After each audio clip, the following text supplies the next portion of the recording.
live on your tablet, phone, and the KUTV app. This is 2 News Live. Here we are on 2 News Live. I'm Brian Schnee. It is Thursday, another day in the work week, and glad to be with you. We're going in depth tonight. Brian Malecki spoke with the governor today, what his conversation as part of the governor's monthly media availability was like, and also Utah's hockey team's goalie, Connor Ingram. We're going to talk more about getting to know Connor, who won a prestigious award last night. Before we dive in, we've got headlines for you. You can find all of these on our website, KUTV.com. The man killed during an incident with Logan police yesterday had been in communication with an undercover officer posing as an underage girl. Officials have identified the man as Adam Phillips from Layton, and according to police, Phillips pulled out a gun, shot at officers at close range. Another officer returned fire, killing him. You can read more about this on our website. State of Idaho today rested its case in the murder trial of Chad Daybell.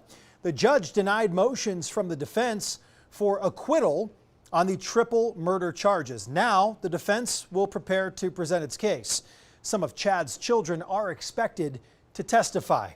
Also in your headlines tonight, West Valley City Fire just launched an effort to help people get into treatment immediately following an opioid overdose. The Community Bridge program allows paramedics to dispatch a team of peer support coaches to meet with a patient who has been given naloxone. They will then be able to connect with them with further treatment options, so helping those in crisis. UDOT spending $95 million to build 19 new paved trails across the state. 13 of those projects considering construction are already ready to go, and some could get underway as soon as next year, so they'll get working on some of those pretty soon. Back in 2022, Governor Spencer Cox championed a vision for a statewide trail network that would interconnect all of Utahns for all ages and abilities to their destinations and communities throughout the Beehive State. As we go in depth tonight, get in touch with us during the show. It's easy to do so by using the hashtag 2NewsLive, or just get at us on the socials. We are so social, we are always there. Facebook, X, Instagram, TikTok, you name it. Also on the live stream on YouTube and Facebook Live. Let's go in depth tonight. It's about time, that time of the month where the governor has some things to say, but it's not often that you hear Governor Spencer Cox say the state made a huge mistake, but he said it today in response to a 2 News question on criminal justice reform. Brian Malecki is the one who asked that very question. Brian, what specifically does he say the state got wrong? Well, he says that the state was heavier on compassion, perhaps a little lighter on justice. And he says that the state did not commit resources to treatment and training for inmates before they're released from prison, at least not enough. And he says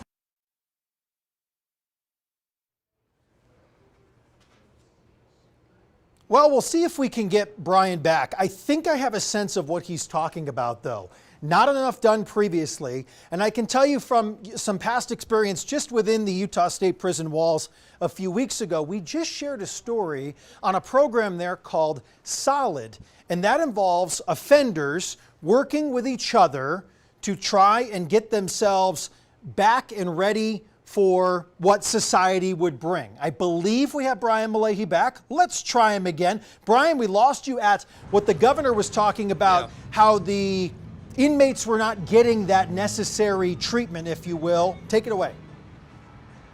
Yeah, that's what he said. It really seemed an admission that Utah got part of the Justice Reinvestment Initiative wrong.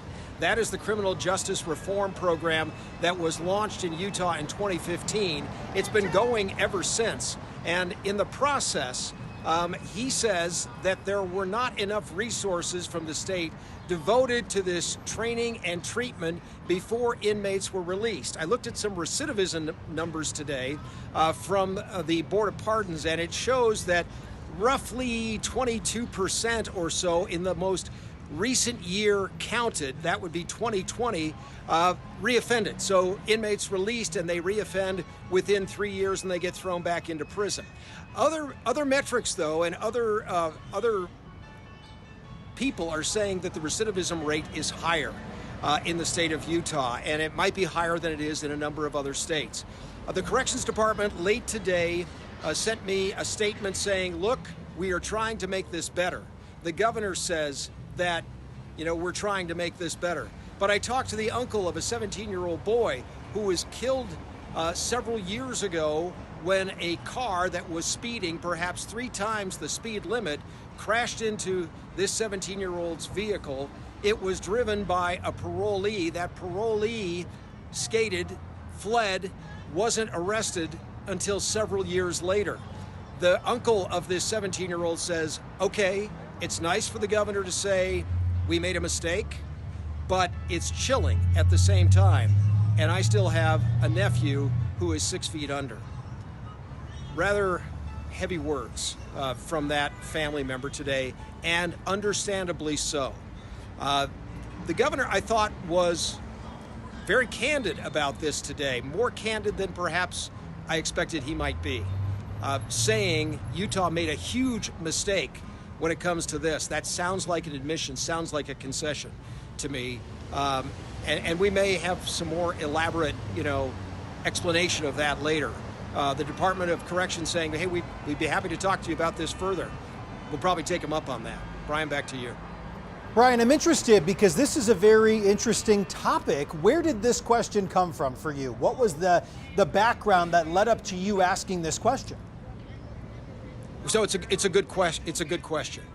The person who is accused in the murder of Sergeant Bill Hoosier was a federal probationer and was a person who had attacked police officers, maybe in 2 states, maybe more. And in one of those instances, he drove right at an officer, missed that officer. Unfortunately, we know what happened here, and we have been all mourning the death of Sergeant Bill Hoosier this week. So I thought that in the context of, hey, should that guy have been still locked up, the person who hit Sergeant Hoosier, I asked the governor that question first. He said, well, I wish he were, because we wouldn't be here where we are today with the loss of a beloved police officer. So then I followed up and said, well, in Utah, Channel 2 has done a number of stories. Wendy Halloran has done multiple stories on this of parolees and probationers who have been released only to reoffend, in some cases with tragic results. And I said, is JRI working, or should it be dramatically changed? Immediately, the governor said it should be changed, said there have been efforts to do it in the last legislative session and the one prior to that, but that there probably will be more changes. And I said, what is the next piece that needs to fix this? He said, more money, more resources going into treatment and training for these inmates so that when we do release them, we know that they're ready to go back. One thing that was interesting today in the Department of Corrections statement was, hey, we're interested in doing more oversight over high-risk individuals. So that begs the question, high-risk individuals and you're releasing them? What about that? I mean, that to me raises perhaps even more questions. How many other high-risk individuals have been released already? Lots of questions here. Hope to explore it further. Brian, thank you for taking a look into that, and I'm glad you explained the original question, because that's been a topic on so many people's minds over the last week. Yeah. Brian Malahi here on 2 News Live. We will talk again, sir. Thank you. Let's turn this into another conversation, going in depth about something a little bit more positive, if you will. You know what? We just need a team name here, because I still just don't know what to call him. Utah's NHL franchise. This is Connor Ingram. He's a goaltender for the team. He started 48 out of 50 games last year for the Arizona Coyotes, which is why he's wearing that Coyotes jersey. He just won last night the Bill Masterton Memorial Trophy. What does that mean? I asked him. How does it feel to be the award recipient of the Bill Masterton Memorial Trophy? What does that mean to you? I think it's super cool. I mean, there was a lot of dark times in my life where, sometimes it's hard to see the light at the end of the tunnel, and just to get through it is one thing, and then to be recognized for getting through it is another. So it's a huge honor, and it's a process I didn't go through alone, but it's super cool. Perseverance, sportsmanship, dedication to hockey. That is how this award is described. Would you say all three fit into your life playing hockey? I guess so. Looking back at it now, kind of when you're going through it, you don't think about it like that. You don't process it like that. For me, hockey was a way to get away from it all, even for an hour and a half at a time. So hockey was there for me to kind of escape, and I guess it's what brought me back to a full and healthy life again. Is I knew I had to get it under wraps to continue to play. So I owe a lot to hockey for putting my life back in order. Well, you mentioned that escape, and obviously it's documented out there, and people have asked you about the player assistance program. But for the sake of our conversation, what did your time in that program do to you? Um, yeah, it's a program I didn't know existed. Obviously, I was in the American League a lot, and it was my first time in the NHL. The longer I stayed there, the more I realized I wanted to come back, and I still had that itch to play hockey, and it was hard and it was a lot of work, but it's paid off and it's got me to this. I mean, there was a chance you wouldn't play hockey, I think, right? Unless maybe some things aligned for you. But yeah, that's kind of what started me getting all this help was I wanted to walk away and I was ready to be done with it. I was in year 3 or 4 of playing in the minor leagues, and I said maybe it's time to try something else. And some people close to me, whether it was that coach or the sports psychologist in Nashville, talked me through it, and they said, "Hey, let's get your mind right first before we make a decision about anything like that." And that's what led it. So Connor's talking about struggling with OCD and depression over the years. That's the root of this conversation. Let's get to know the 27-year-old. Connor Ingram. He loved the reception in Salt Lake City a few weeks ago. He's excited about playing at the Delta Center and in front of more hometown fans than he's used to previously. How are you enjoying your offseason before things get going here in Utah? It's been good. We've owned a house here in Saskatoon since, I guess I've owned one since 2019, and my fiance and I have had one since 2021. So this is where we come home to, and my whole career, I've lived in apartments and moved around a lot. So it's good to have somewhere to come home and unpack even for a little bit, and just kind of settle in and restart before next season fires up again.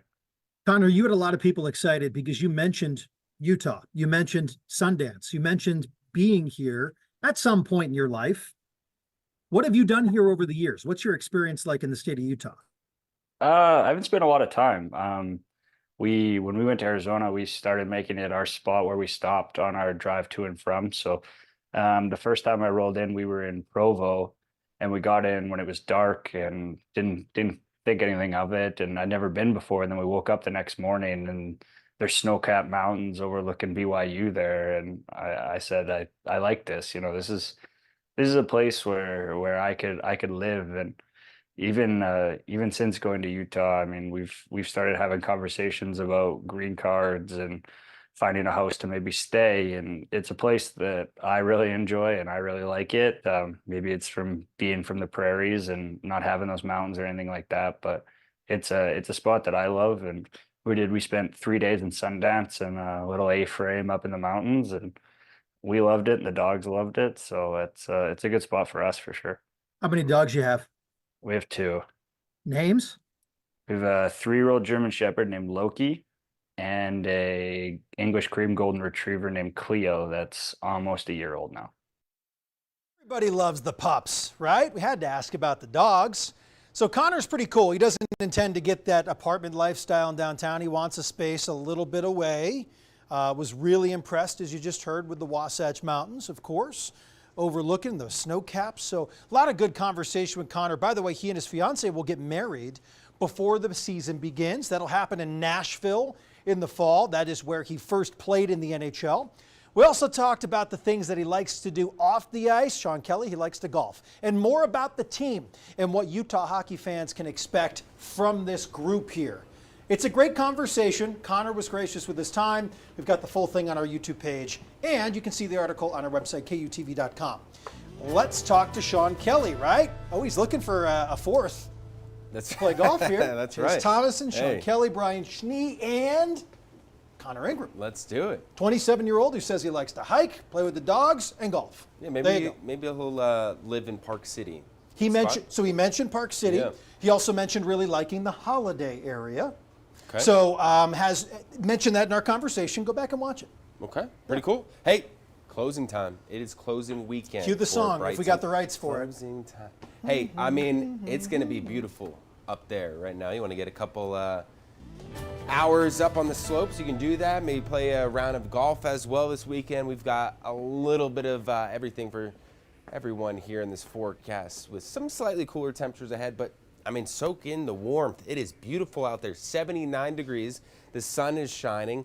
Things are looking really nice, clear, sunny skies up and down the Wasatch Front. We're into the 70s. Further down towards Cedar City, 76, but hot in St. George at 89 degrees. And you see it's clear all across the state, dealing with cloudier conditions further off towards the east over Colorado. Some showers there as well. Here's our next front that moves in tomorrow. It'll be dry as it pushes in. But as it retreats back northward in the day on Saturday, this is when we could see a few isolated showers, maybe a few isolated thunderstorms into the evening hours. So we'll watch out for that as it pushes in here along the Wasatch Front. There'll be a possibility maybe late in the evening. But overall, still fairly nice weekend. I think the better chance of rain will arrive on Monday here with another system, maybe even some mountain snow into the Uintas. So we'll watch out for that. But for overnight, quiet conditions, 50s for lows, still very comfortable. Not bad here, and a great weekend ahead. Through the next few days, we go from the 80s down into the 70s. St. George weather, we're looking at some hot conditions here in the days ahead. Eventually the 80s, though, by next week. Dry weather down there for us. We're fairly dry. We do have a spot storm Saturday. Better chance maybe on Monday, but notice those cooler temperatures into the 60s, but still not bad. No complaints here. We'll take it. Plenty of opportunity to kick it poolside, maybe some golf, maybe even heading up to the mountains for a nice hike as well. Or head south to get a little sizzle, right? Yeah, the 90s. Okay, that's always the case. Thank you, Sean. Remember to download the 2 News weather app to know about the changes in your neighborhood, get updated forecasts, live radar right on your phone. The app is free to download. Need to talk about tacos before we leave. An Indiana judge has answered a question that has plagued humankind for generations. And it started when Martin Quintana opened Famous Taco in a single-family home in Fort Wayne, Indiana. The problem was he was in an area where the city had designated only restaurants that serve sandwiches could open. So Quintana argued that his restaurant is legal because tacos are Mexican sandwiches, he says. Judge Craig Bobe settled the issue on Monday. He ruled that tacos and burritos are, in fact, sandwiches. This opens things up to debate. Judge opened out and pointed that the language in the restriction does not limit restaurants to only American cuisine. You know, I haven't always thought about tacos as a sandwich, but now I might look at things differently. I will not go to a popular taco spot and order a sandwich, though. I don't think they make sense here. No. But I mean, I would eat tacos every single day if I could. Yeah, it's Taco Thursday. Tomorrow's Taco Friday. Yeah. So yeah, bring them here. Maybe breakfast tacos. You ever have a good breakfast taco? Of course I have. Okay. Breakfast tacos, breakfast burritos. Bring it on. They're not sandwiches though. Judge just kind of got it all figured out. However, good for that guy because he gets to keep the restaurant. Thanks for watching 2 News Live. We are here Monday through Friday at 5:30.